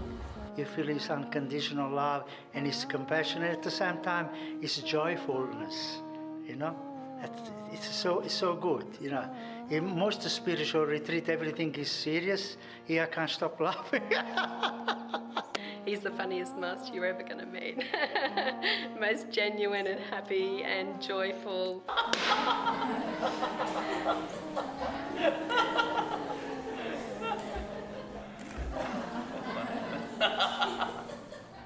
He's the common man's master. He really is. There is an immediate heart. You just feel his heart, and it's beautiful. It's a very special man in a very special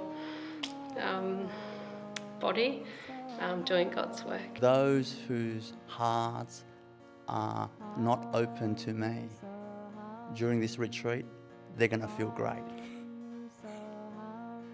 And those whose hearts are open, they're going to feel amazing at the end of the retreat. I will never forget for the rest of my life this feeling of power and strength and stillness and calm.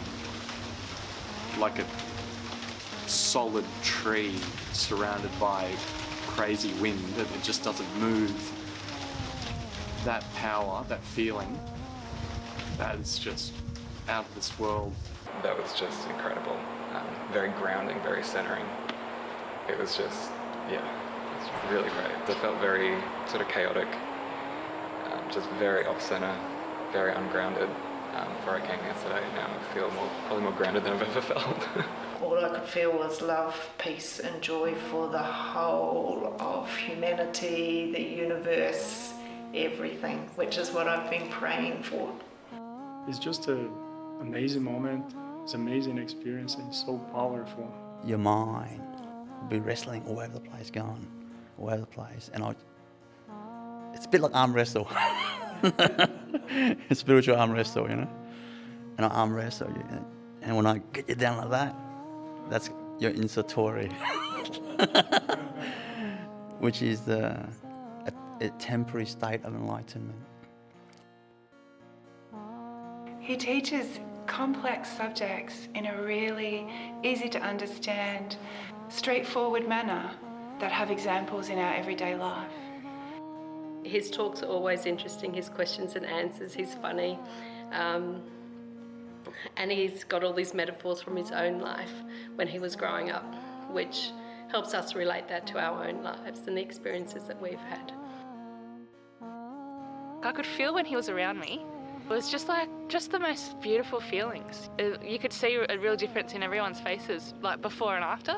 It feels amazing. Whenever it has you here, it got healed. I teach the way, the correct way to do meditation and understanding how it works. It's not guesswork, you know. Doing it and knowing exactly what you are doing, confidently.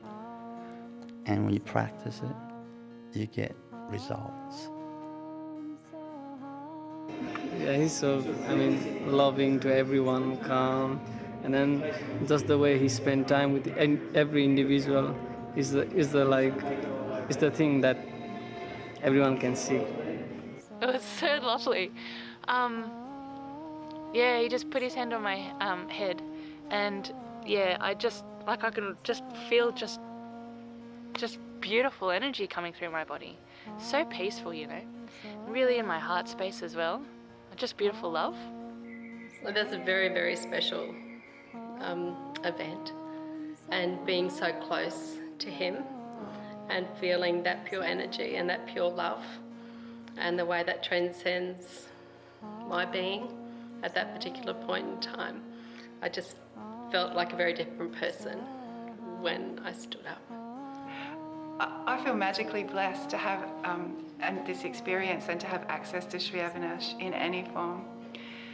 So the one thing I would say is I'm eternally grateful, and I would encourage anybody to take up any opportunity they can. People in Australia everyone should come here.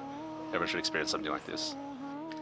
For me, I would love everybody in the whole world to be able to do this retreat and spend time with Sri Avinash and experience what I've experienced. With everybody else that I've spoken to, they can't believe the amount of transformation they've had in such a short space of time. I don't know, it was such a blissful experience for me. And you actually have to come. It's not good to listen to what I say. Come and experience for yourself, and believe me, you never forget about it.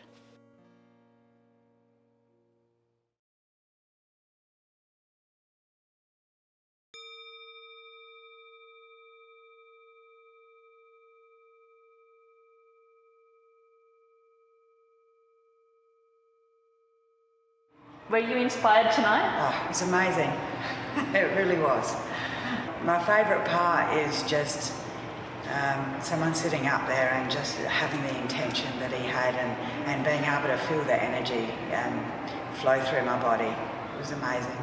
What do you think about his ability to heal a group of people like that? It's pure focus and intent. I just thought it was amazing. I could feel it like it was just me and him. So it felt like a one-on-one. It did. Yeah. Because there was hundreds of people there tonight. There was. Yeah. Did you notice any shifts in your body in terms of physical ailments? I did. I came in with a really sore knee, and I've had it for about a month. And when he got to the knee part, I was like, oh, thank you so much. I was so grateful. And I felt it. I felt a shift of tension falling out of my knee, but I felt more than that. But that was specific because I had a real pain in my knee. Did that pain diminish? Did it go? It did. I can't feel it now. It's just gone? Yeah, it's definitely. I was limping when I came in. Limping? Yeah. Wow. What other feelings did you remark upon in that group healing? I could feel a lot of energy around my head. At one point I felt like someone was actually standing with their hands on me, like hands-on healing. Not on me, but I could feel it just above my head. In my heart felt a lot of warmth. Just the focus areas I could really feel. I could feel energy. And how does your lower back feel now? My lower back feels great. I feel great. I can still feel the warmth all going up the back of my neck. Yeah, it was beautiful. Remarkable. Yeah. Remarkable. I'm just really grateful.